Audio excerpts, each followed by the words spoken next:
Hello and welcome. I'm Charlie, and as you can see, I'm a giant tortoise. My home is a small but unique group of islands in the Pacific, 1,000 kilometers west of South America. People find the islands fascinating, but at the same time somewhat uncanny, sometimes even unreal, due to their volcanic origin, which you would think would make them uninhabitable.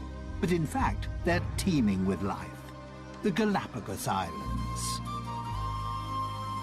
Despite the seemingly inhospitable living conditions, you'll find life everywhere, because we have learned to adapt to these conditions. I'd like to introduce you to some of the most interesting creatures who live on the Galapagos Islands. For instance, the Galapagos sea lion. Yes, we'll come back to you later. We don't want to disturb your snooze. This is the famous Galapagos land iguana.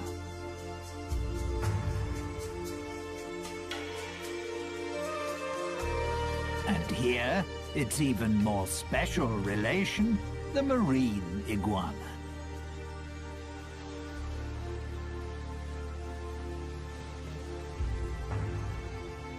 The very colourful red rock crab, and the white-tip reef sharks. But the islands don't just consist of rock and lava. Thanks to the rainy season, numerous plants thrive here, providing a habitat for other creatures. For example, the brown pelican.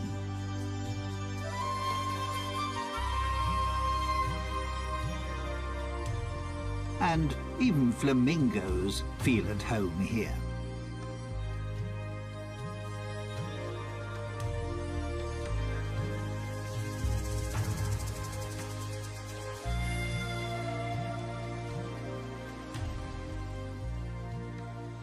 The Spanish, who, incidentally, by chance, discovered the islands in 1535, named them after me.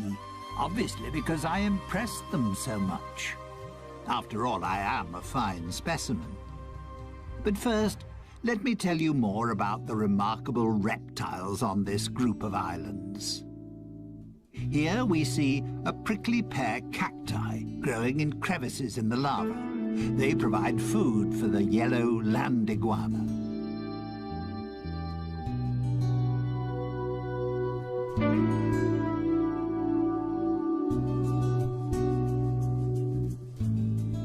Its appearance is a little unusual, shall we say, due to the countless spiky crests on its head, which make it look rather like a geode turned inside out. The fact that the female land iguana uses the hot volcanic sand to hatch the clutch of 3 to 12 eggs she has laid is the reason why land iguanas are mainly found on Fernandina. It's the most westerly and youngest island of the archipelago. It lies directly above the volcanic hotspot, which was responsible for the creation of the group of islands.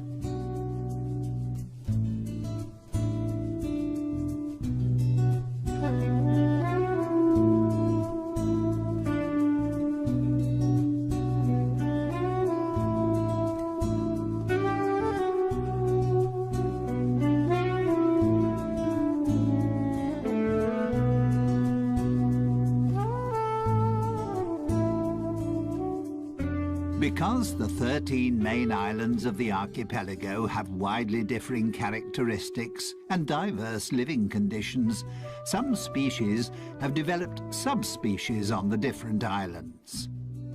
That's why, apart from the ordinary land iguana, you'll also find the Santa Fe iguana, which has an even stronger yellow coloring and a more spiky appearance. And then there's the Rosada iguana, which has a distinct pink shade.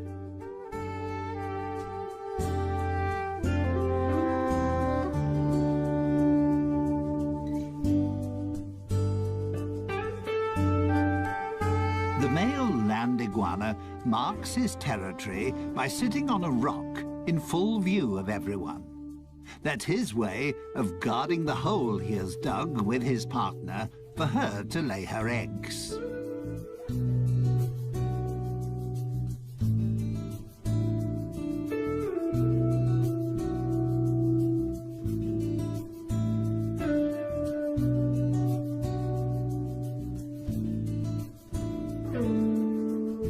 This is a relation of the land iguana, the marine iguana.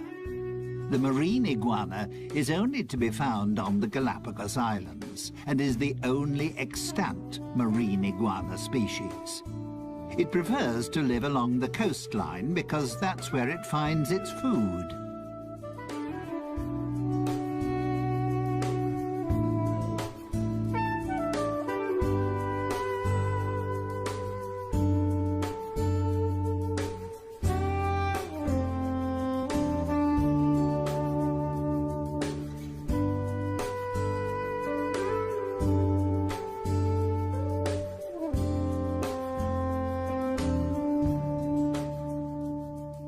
It feeds mainly on algae and seaweed.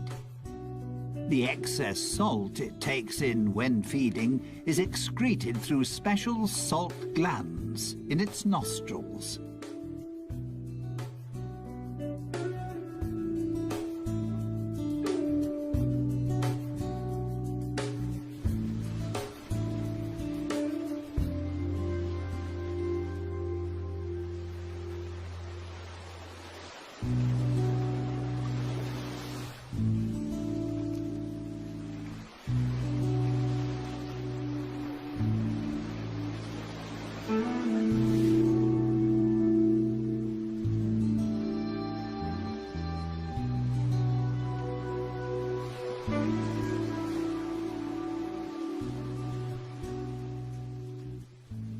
Marine iguanas are cold-blooded creatures. That's why they can only stay in cold seawater for approximately 10 minutes. They are, however, outstanding swimmers and are able to dive to depths of up to 9 meters. Once they're out of the water, thanks to their dark skin, the sun quickly warms their bodies up again.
Minor scuffles amongst the marine iguanas to mark their territory are quite common.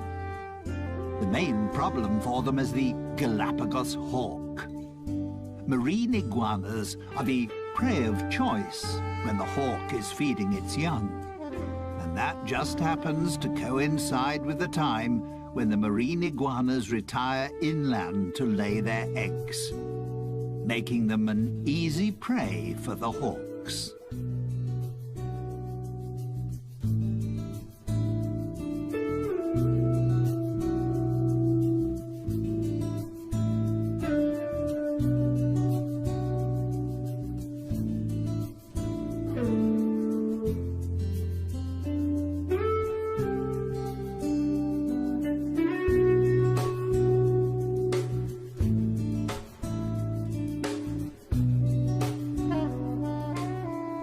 On the lava beach, the hawks have little chance of catching the iguanas, as they can easily camouflage themselves. Due to their grey skin and dragon-like appearance, they're hard to distinguish amongst the rocks.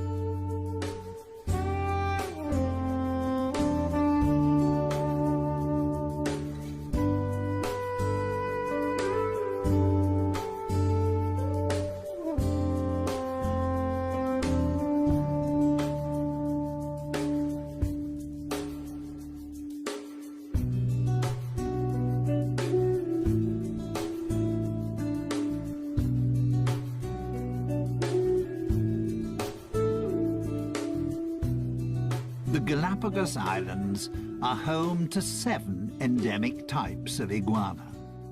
The males are larger than the females and can reach up to 30 centimeters, approximately 12 inches in length. Iguanas mainly eat flies, scorpions, and other insects. They have a symbiotic relationship with the sea lions because they free them of bothersome flies.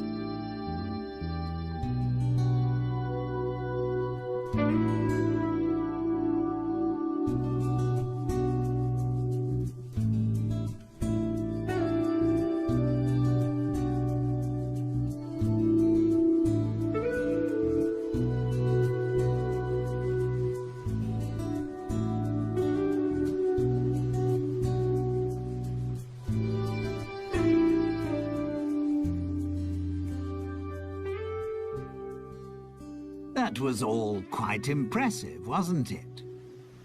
But you can find even more colourful creatures on the Galapagos Islands.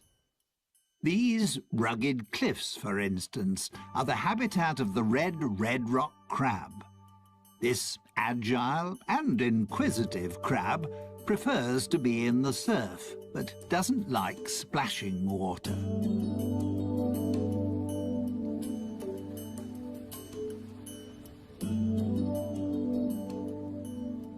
Its main source of food is algae, which it gnaws off rocks, together with other marine organisms. But also the odd carcass which gets washed ashore is a welcome extra in its diet.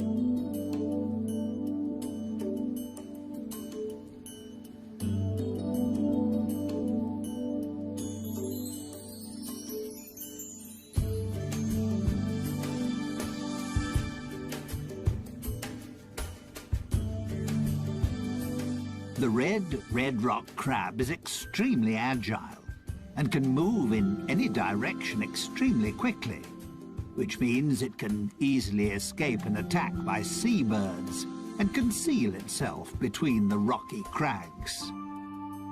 Its curiosity, however, will soon get the better of it, and it'll surface again fairly quickly.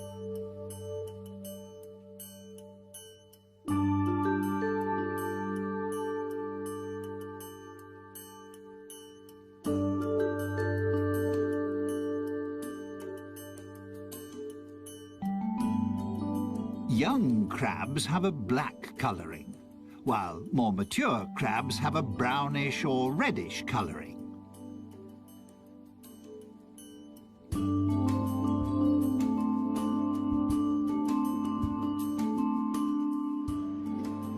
Bless you. Probably the food was a little too salty. Ah, there we have a friend who is spending his winter holidays with us. The black stone turner.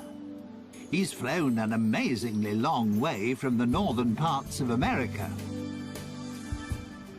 The red rock crab doesn't cover such long distances, despite the fact that it's a fast mover, but it can jump.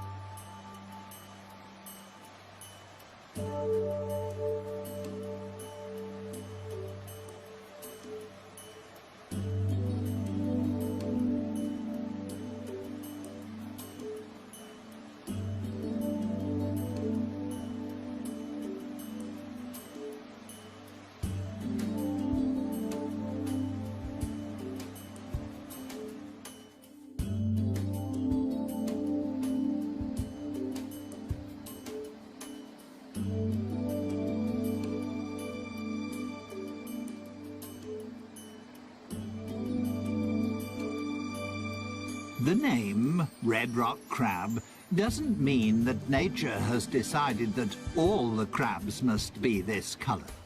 For instance, there are also yellow, pink and white examples. And this black one is perfectly camouflaged on the lava rocks.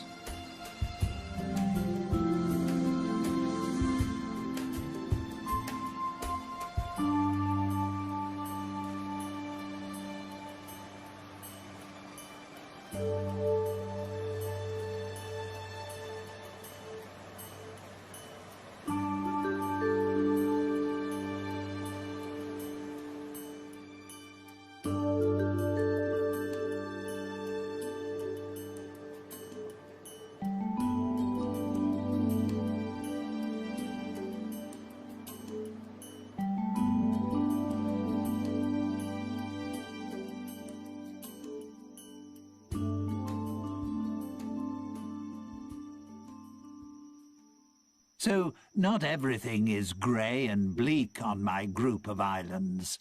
There's so much more.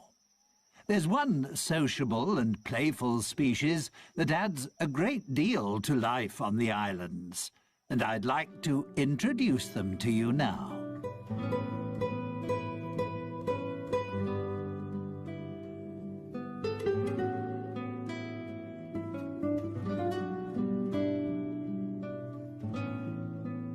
The Galapagos sea lions. You'll find them on virtually all the islands of the archipelago, just like their smaller relations, the Galapagos fur seals. Although they enjoy spending most of their time in water, you can frequently find them on land. To protect themselves against too much sun, they seek out the shade in natural caves or under cliffs. They cool down in tidal pools or in the sea. One of the favourite spots of the Galapagos sea lion is the leeward northern shore of the oldest and most southerly island, Hispaniola.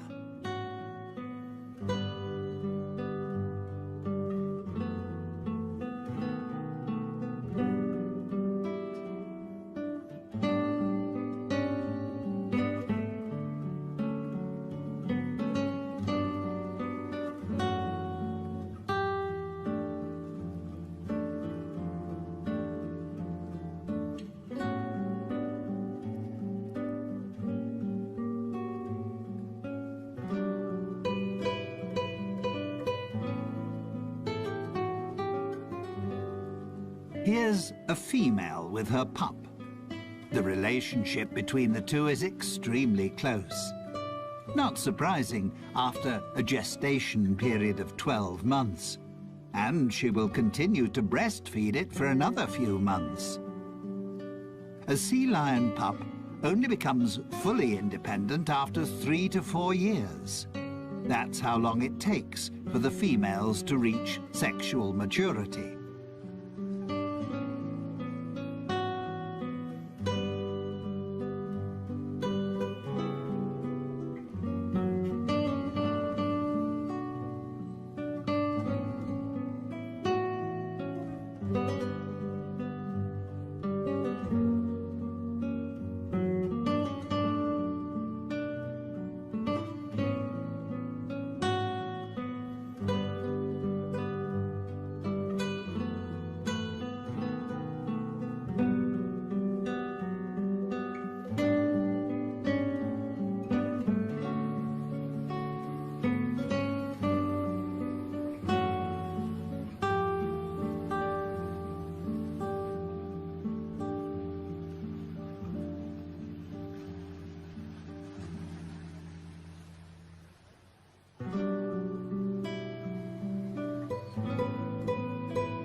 Males only reach sexual maturity after 7 or 8 years, and then have to fight fiercely for their own territory.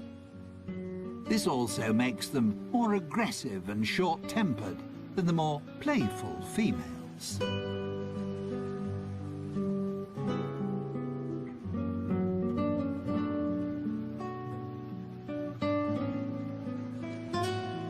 It's not surprising that male sea lions are constantly fighting for their territory and trying to find a mate, because there are far fewer of them.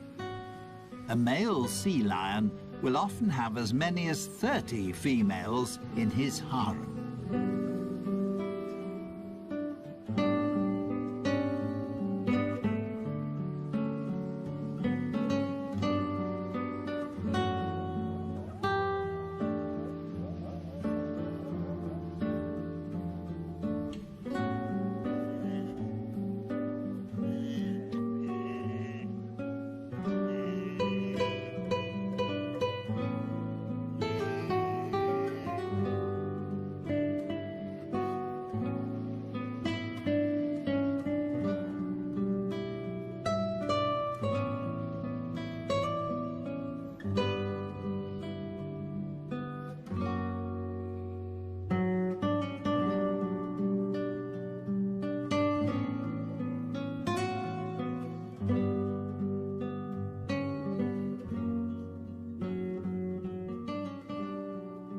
Sea lions don't always have beautiful, dense, dark brown fur.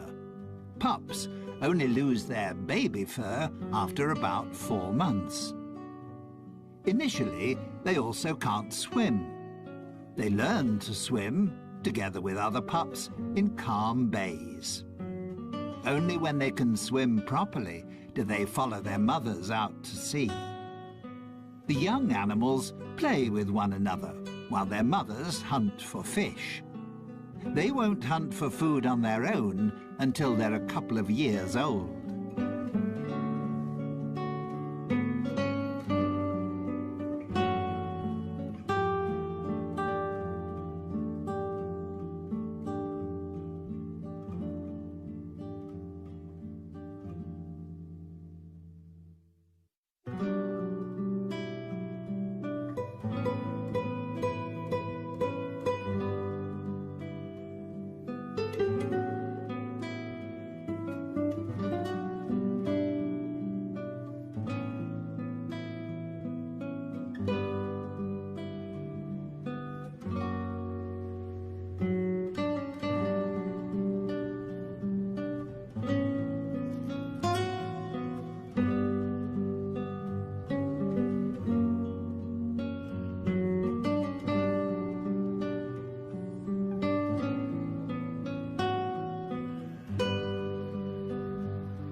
Male sea lions can weigh up to 250 kilograms. Females, roughly 100 kilograms.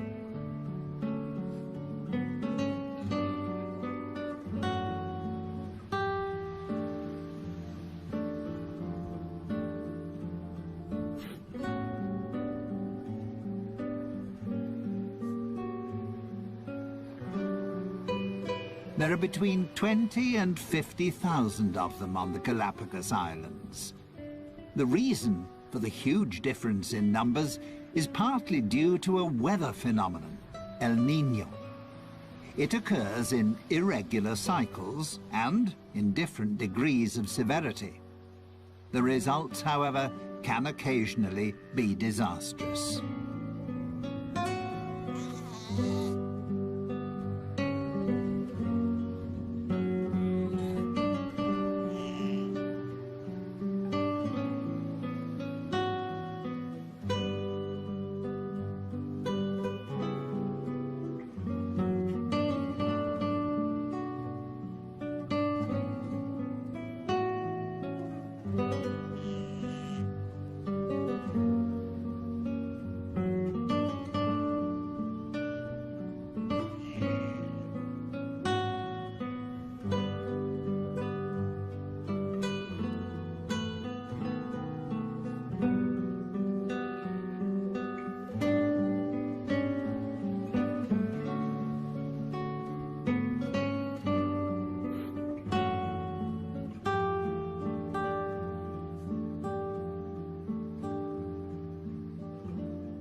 The arrival of El Niño signals a decrease in the cold Humboldt current, which can even cease completely.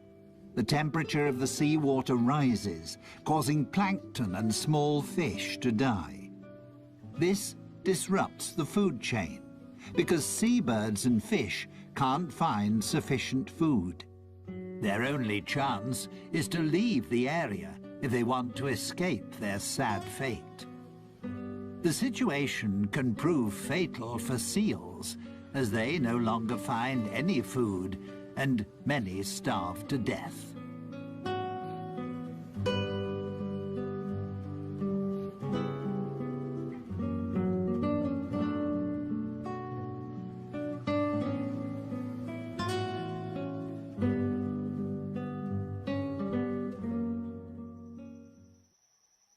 Before I introduce you to my family, and a couple of other Galapagos inhabitants, let me show you the islands in a little more detail. Life on the Galapagos Islands is not always easy. During the first half of the year, there are only 3 or 4 months at the most in which any rain falls, which is why there is a constant shortage of fresh water. The arid countryside often looks desolate. Lava rock, steppe, and cacti dominate the scene.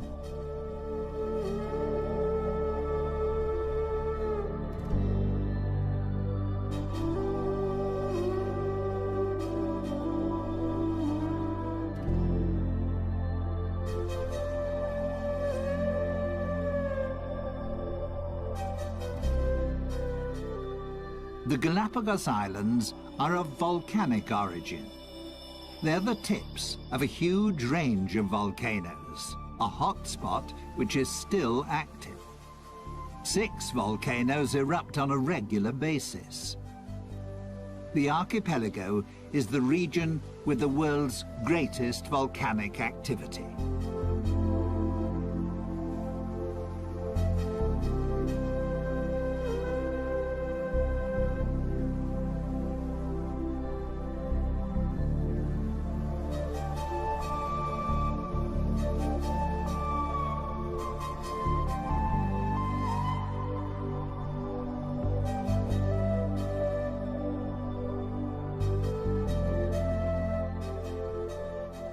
And there is another special feature. The islands shift. They're located on a tectonic plate which covers a magma chamber.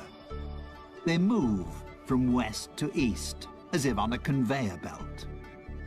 That's why Fernandina, in the west, is the youngest island, and Española, in the east, is the oldest.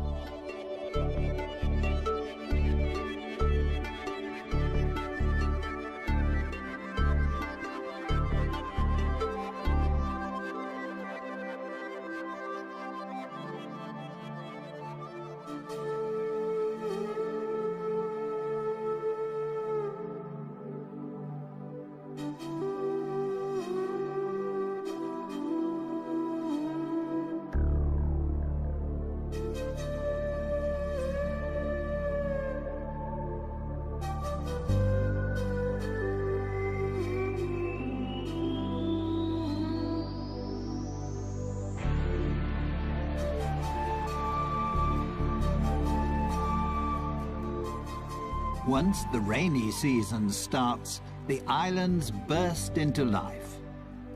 Most of the flowers are a shade of yellow, because there is only one type of bee on the islands, which is responsible for pollination, the Galapagos wood bee.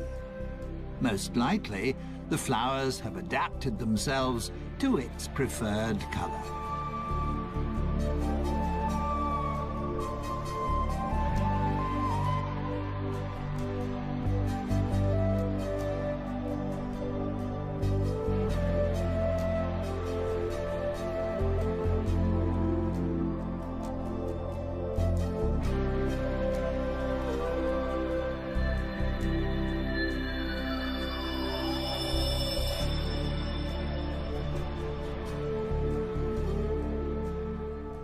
These are prickly pear cacti. They are propagated by the Galapagos rat, which feeds on their seeds. The hard shell of the seeds is crushed during digestion, and after being excreted, the seeds start to germinate. These extremely hardy plants store nutrients that provide food for other creatures.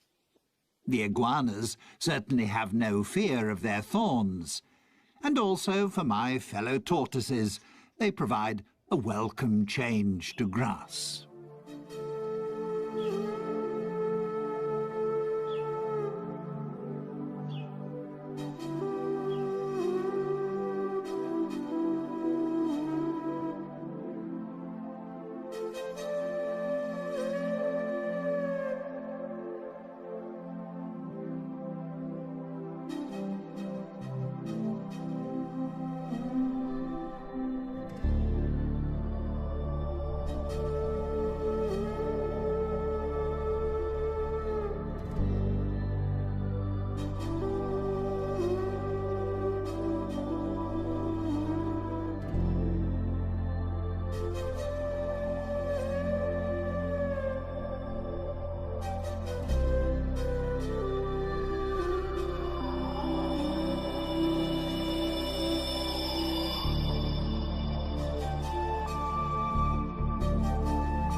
Apart from the 13 main islands, there are hundreds of small islands and outcrops. Some of them are several hundred meters high and provide breeding grounds for the numerous seabirds.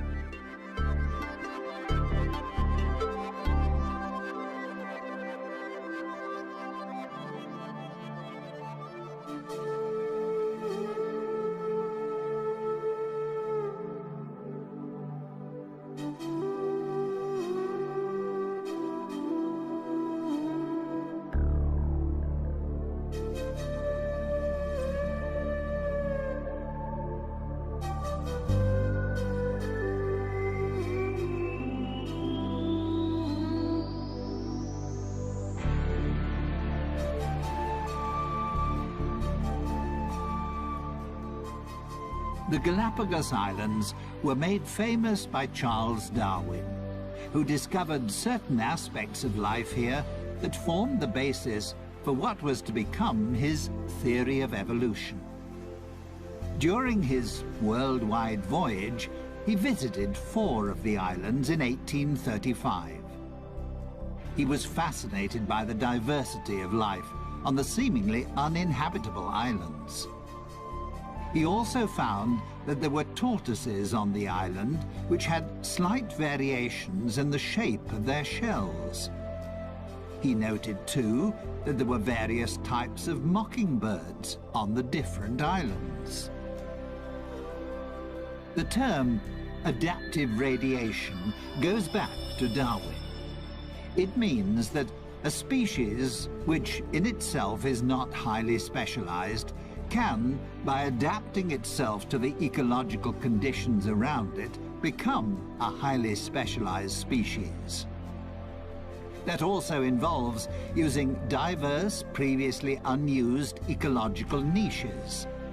Or, to put it another way, my fellow species, and many other creatures, have adapted to the special conditions pertaining on the island on which they found themselves, and, in the process, mutated into a new species.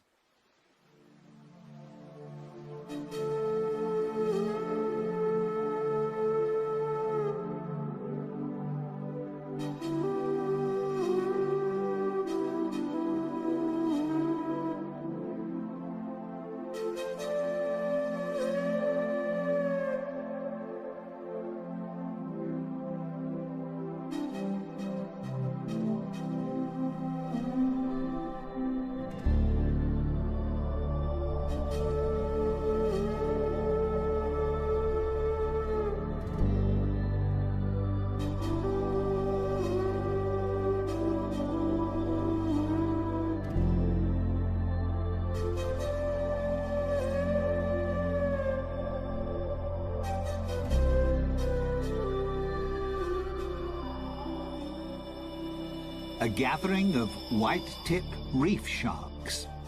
They can be recognized easily by their white-tipped dorsal fin and tail. At the moment, they're resting after hunting for fish, crustacea, and cephalopods. Come nighttime, they'll become active again.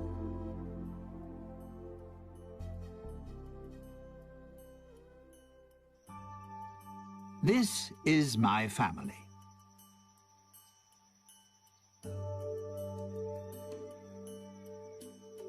We giant tortoises are the largest of our fellow species living in the world today. We can weigh up to 300 kilograms and live for up to 150 years.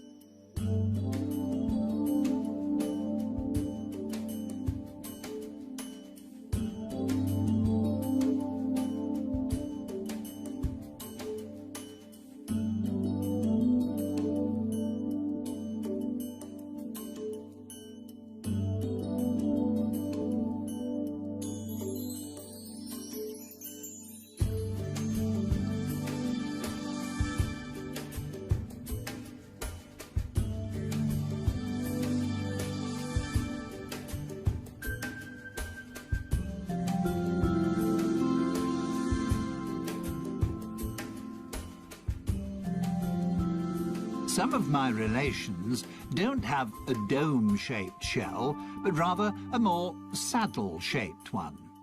The front end is bowed upwards.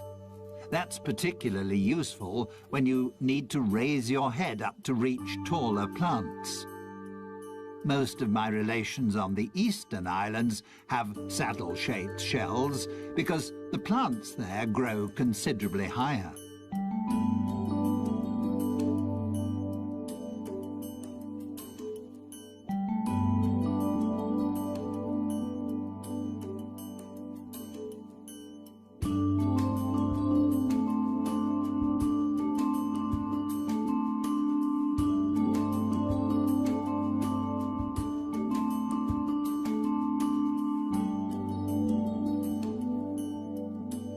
Like the iguanas, we giant tortoises have concluded a pact with the small birds that live on our island.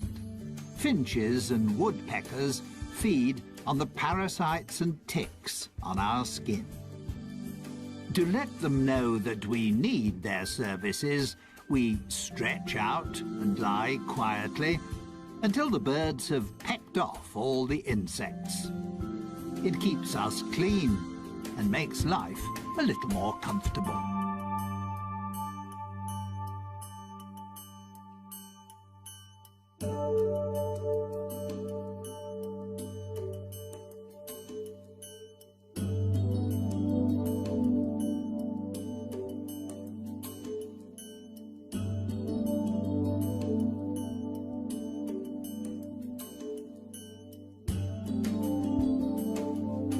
Our diet consists of grass, herbs, climbing plants, and berries.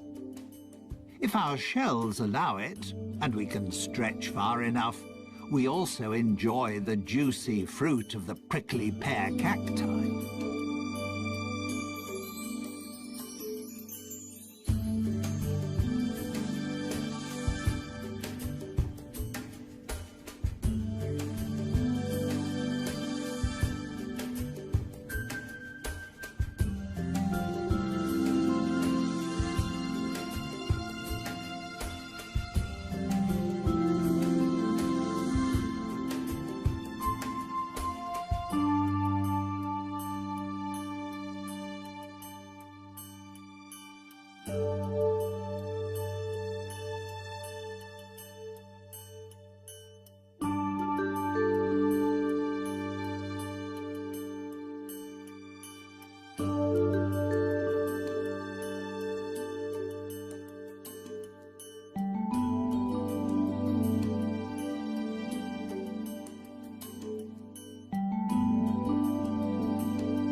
Incidentally, our bodies are so large because they also act as a reservoir. We can store enough fat to last a year without food. And we can even manage without water for several months. We're very frugal. On this archipelago, that's sometimes an absolute necessity. With the possibility of a volcanic eruption at any time, or if El Niño returns, it's a good idea to have a little in reserve.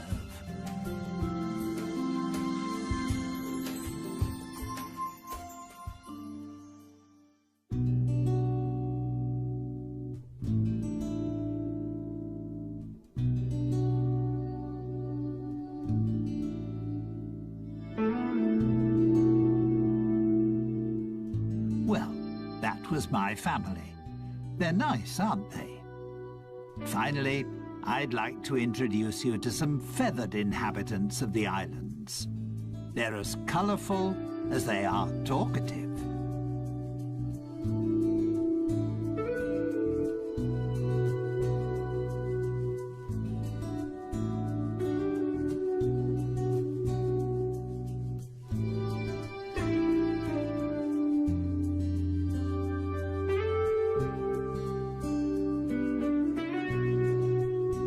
Roughly 500 flamingos which live on the Galapagos Islands are immigrants from the Caribbean.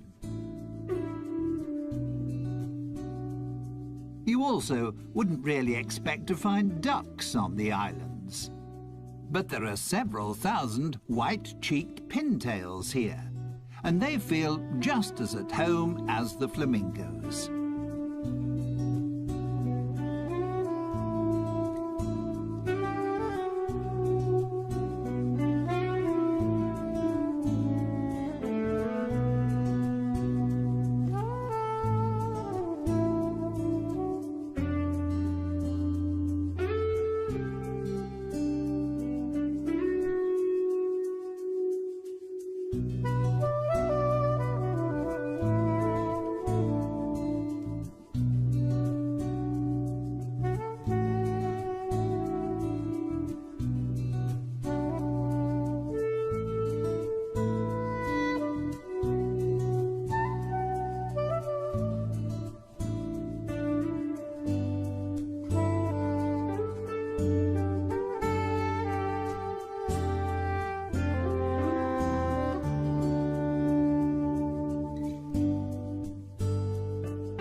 The lava heron is just one member of the heron family that has made its home here. They feed off the plentiful supply of fish, just like the brown pelicans, one of which is just cleaning his plumage.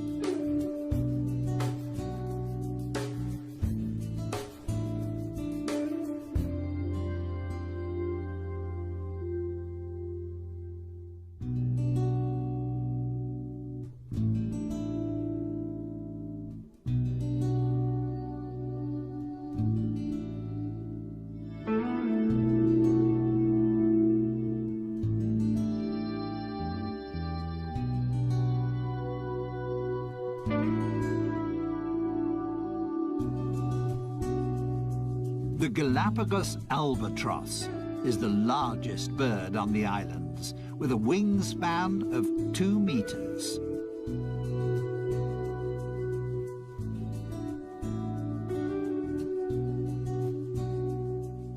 Some 12,000 couples breed on Hispaniola, virtually the whole world population.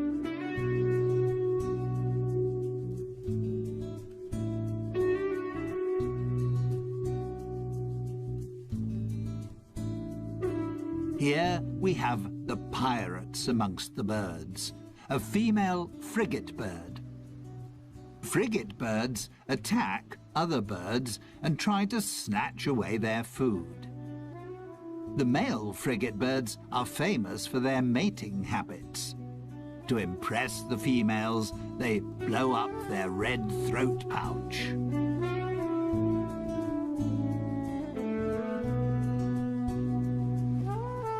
Someone else who appreciates the cold waters of the Humboldt and Cromwell currents is the Galapagos penguin.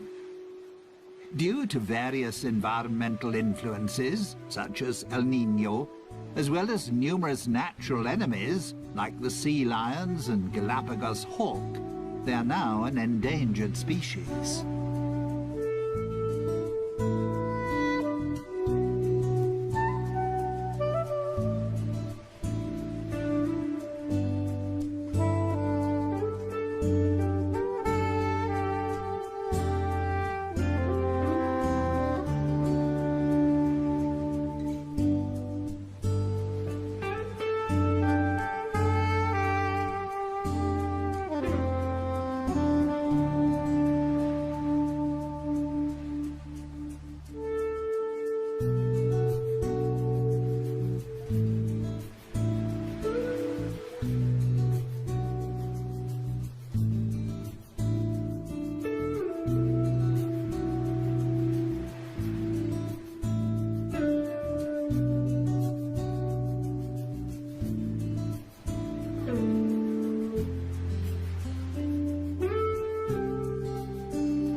Standing 1.20 meters tall, the great blue heron is one of the largest herons in North America.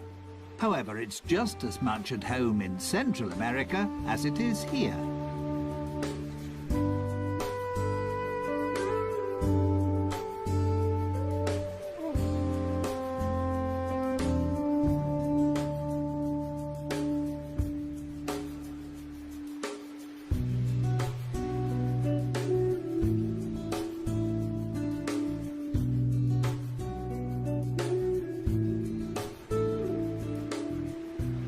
Stalking the beach, on the lookout for fishes, crabs or algae, is a dusky gull.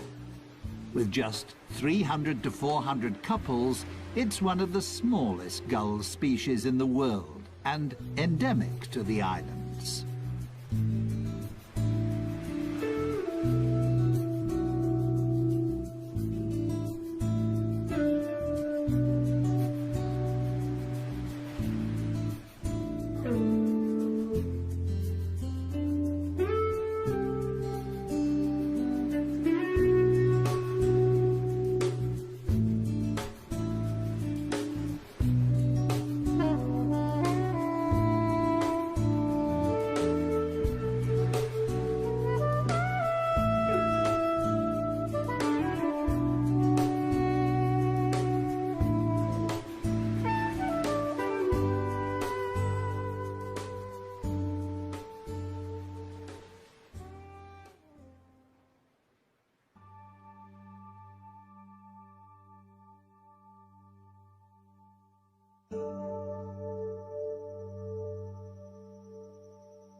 I hope you enjoyed our little excursion around my homeland. Time for me to be getting back to my family. And time to thank you for your visit. And to say goodbye.